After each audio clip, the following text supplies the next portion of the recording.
Peter வெளியே வந்துக்கிறான், சத்தம் போடுறான், கதவு திறங்கன்னு சொல்லி கதவை தட்டுறான்.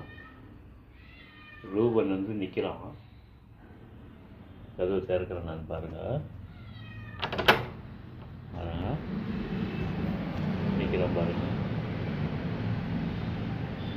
வந்து கதவை தட்டி வெளியே வருது, உள்ள வருது.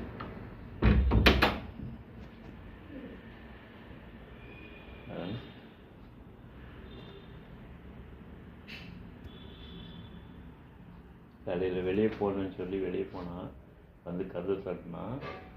கதவு திறந்தோடனே உள்ளே வந்து மாமா மச்சான் 2 பேரும் கொஞ்சிறாங்க.